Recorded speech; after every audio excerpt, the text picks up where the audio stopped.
What's going on, guys? So Ben over at Bennvenn.com has sent us out some of his flashcards to take a look at. Now these are Game Boy Color, Game Boy and Game Boy Advance flashcards, with this one being dual purpose for Game Boy and Game Boy Color. He has a few different versions of these. The ones he sent us here, this one's the 256 megabit Game Boy and Game Boy Color cartridge. This one also comes in a 64 megabit version, so this one here is about 32 megabytes. And then we have a 128 megabit flash cart for the Game Boy Advanced, and these both have SRAM saving capabilities. With this one here, EEPROM based saving for games won't work, so you'll either have to download pre-patched ROMs or patch them yourself. This is the Joey Joe Bags, which is quite a cool name for it. This is basically the Generation 3 cartridge dumper and writer for both Ben's own flashcards and a few more, including some bung ones, which apparently are still in development. He's still developing the firmware to be able to write to them, but this one also supports dumping of retail Game Boy and Game Boy Advance games and everything like that. It's pretty neat. One thing I have to say about this is the software is a bit funny. On my system anyway, I ended up having to run it through a virtual machine on Windows 7. I'm running Windows 10 at the moment, but for some strange reason it's not working, even after I disabled driver signature enforcement. So that's just a slight downfall, but it's mainly just it's more of a problem on my end. From what I've heard, it works fine on other people's Windows 10 systems. So anyway, I've gone ahead and pre-flashed these. For some strange reason, this cart takes a long time to program. Basically, large ROMs will take a while to program. Same with large ROMs on here. I think I've got an 8 megabyte ROM, I think, on here. And we'll go ahead and take a look at those right now. So first up, we'll just take a look at the game, I think it's Sonic, on this one here. There is also a program that you can download from his website to be able to put multiple ROMs onto this cart here. So it has like a menu and everything. I haven't gone ahead and done that yet, but this did come pre-flash with a menu and everything on there, but sadly I overrode it. Yeah, it works. I just haven't got it on this card at the moment. So as you can see, it works exactly the same, like as far as the console is concerned. This is just a normal Game Boy Advanced game, and it plays exactly the same. There's no slowdown or anything. Essentially, it is just the same as the retail cart. It's just rewritable. And these carts work in all systems. They even work in the Nintendo 64 transfer pack, as well as the Game Boy player on the GameCube, sorry. Oop, I'm getting killed here. But yeah, as you can see, it works. So let's go ahead and take a look at actual Game Boy cart. Now I'll flash this with a Game Boy game. And the same thing applies here. It works exactly the same. This only supports SRAM saving at the moment. It doesn't support EEPROM based saving, so if you want to get that to work on this cart, you're going to need to patch the ROMs or get pre-patched ones.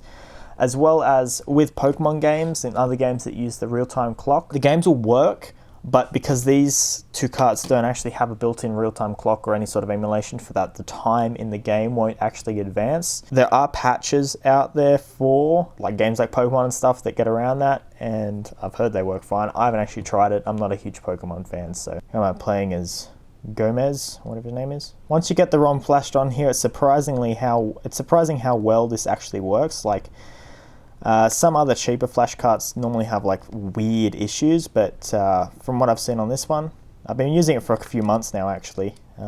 Sent it to me a few months ago and I've just been a bit busy. I haven't been able to get around to reviewing it, and sound and everything.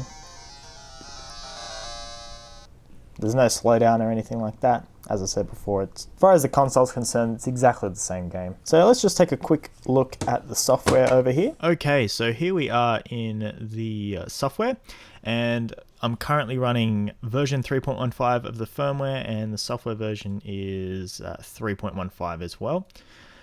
Okay, so with this software here, you can do a whole bunch of different things with the Joey Joe Bags cart reader, whatever it's called. So here we have some cool things. We can dump the save RAM from Game Boy and Game Boy Color games, also write to the save RAM, so you can download custom save games and stuff for like, I don't know, various different games, whatever, as long as it has SRAM, save RAM basically. And you can also dump the ROM, And then we have some other ones here. This is for a different kind of flash card. You have the Game Boy camera as well, so you can get the photos off there. And I don't actually have a Game Boy camera with me right now, so if I did, I would take some cool photos and show you guys, but unfortunately I don't. And then we have some other flash cards and things, and these are the Bennvenn flash cards. So we've got the 64 megabyte one, which isn't the one I've got. I've got this 256, and as you can see, you can have multiple blocks on there, so you can have multiple games on the same cartridge if you use this other software, which is just here. So here's the other software, so you can add more ROMs and things here. So if we go find ROM, let's go Adam's Family, go add, and you can build up a little ROM to flash to the cart. That takes a little while to flash to it, just because I think this is going through some sort of serial protocol internally from the USB, so it does take a little while to flash. To flash the Game Boy Advanced cart just here with Adam's Family, which is only a couple megabytes, not Adam's Family, the Sonic game, which is a couple megabytes. It took about 20 minutes, but this is running within a virtual machine and is a little bit slow, so on most systems it should run a lot better than that. So keep on going down. So yeah, you can go here, you can go get save RAM. So if you want to back it up before you erase the cart, so say you've been playing a mad game of Mahjong or some shit, you can back that up, and you can choose different sizes. So basically the 128K, that is in the I believe that is the entire save RAM for that block.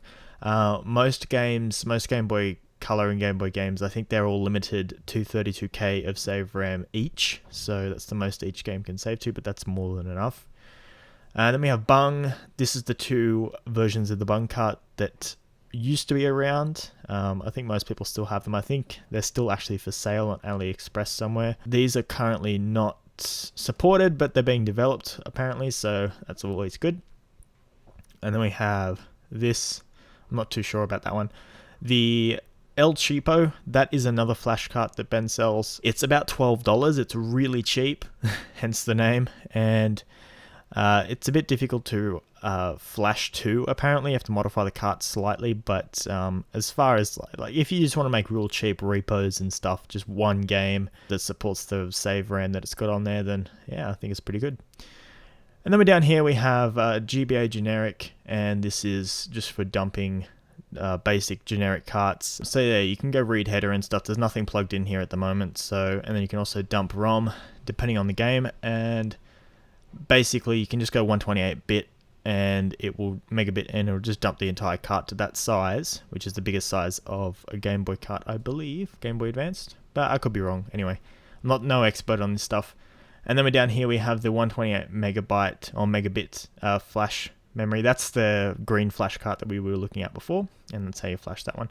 So what I'm going to do here is I've got a copy of Pokemon Crystal for the Game Boy Color, and I'm going to dump the game and the save RAM, and we're going to see if it will play in an emulator here. So I'm just going to plug the game in, if I can get it to go in. There we go.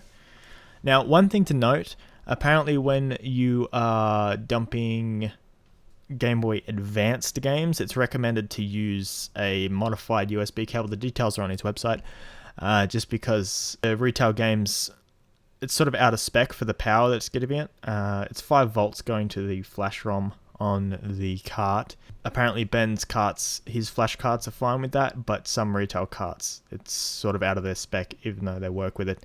So if you're worried about that, there's details on his website on how to build a cable, or what you need in the cable to get it to work properly and just be safe. I haven't had any problems with any of mine, but yeah, just to be safe. So what we're going to do here is we're going to go Game Boy Color, and we're going to go get save RAM, and it's dumping it over here, as you can see. Okay, so we're going to save this. Let's just save it on the desktop. We're going to make a new folder. So we're going to save it here, and we'll just save it as Pokemon, nothing else. So we'll go save. Should pop up with a message here. I don't think it does. We'll go here again, and we'll go dump ROM, and we'll do the same thing. So what did I call it just then, actually? Whoops, I kind of forgot. Okay, just say Pokemon. Alright, so this is a Game Boy Color game, so we go. Alright, so save. And now it's dumping that ROM. It'll take a little while. It's not the fastest thing on the planet, but it gets the job done. I believe it's actually doing some sort of checksum or something like that when it reads and writes. Just basically verifies what it's written and what it's read or whatever, just so you get a clean rip. So I'm just going to pop this down here. Shouldn't really be moving it while it's on. But yeah, I've been using it for a little while. It works with all the other sort of Game Boy accessories and things. For example, like the transfer pack on the Nintendo 64. Now, there is actually a rumor of you being able to actually run other ROMs on the 64 through that transfer pack on Pokemon Stadium. Basically, you just replace the header and everything. So Pokemon Stadium thinks that you're playing a Pokemon game when really you're playing like Mario or something. I've only ever seen one video of that actually happen, and I don't know. I try to work out how it's done, but I'm no expert on Game Boy Advanced ROMs and things like that, or Game Boy ROMs. One other thing here is you can see that it actually pulls the ROM title from the header of the cart, tells you the ROM size. It's, what is that? Probably 2 megabytes or something. And the save RAM size, which is 32K, which is also great. That is the maximum size for Game Boy and Game Boy Color, I believe. So, yeah, it doesn't tell you the mapper. I'm not too sure about what that actually does. And, yeah. This also works with the GameCube Game Boy player as well. I've tested that one out. It also works with pretty much everything that the Game Boy games work with, because honestly, from the other system's point of view, from like the console's point of view, reading the game, it's just the same cart. It's not like a EverDrive or something where it's actually hot loading off an SD card or something, which is a product that I think Ben is actually developing at the moment. Let's have a look. You can't see what I'm looking at, but yeah. There is one here. It's sold out at the moment. It's $35. It's the El Cheapo SD Flashcart version 1, and that just basically loads games off an SD card onto the Game Boy, which is pretty neat. I might actually buy one of them. Yeah. He's got a whole bunch of other stuff on his website. You can't really see it. So this is his website. So here's some of the other products he's got. He's got the Gen 2 linker. That's for LSDJ, which is like a chiptune program for the Game Boy. I'm not really interested in that kind of stuff, so I haven't really looked into it that much, but apparently this flashcart's actually really good for that. This is his El Cheapo card I was talking about before. So let's just take a look here. You can get it pre-flashed by him, or you get a reflashable one. I think you have to put in this little link Y here or something. This is a Game Boy cart on a budget. So it includes 128K of SRAM, perfect for LSDJ, yay! And 2 megabytes of flash ROM. So yeah, 2 megabytes, cool. Yeah. That looks pretty neat as well. So if you want to make some cheap repos and stuff and you want a pre-built cart to do it, this is probably the best way to go. Okay, so yeah, this is his SD card based thing. Is that still... It's still dumping it? No, it's done. Cool. So just quickly, yeah, this is the SD one. And he asks for a few more. This is the 256 meg one.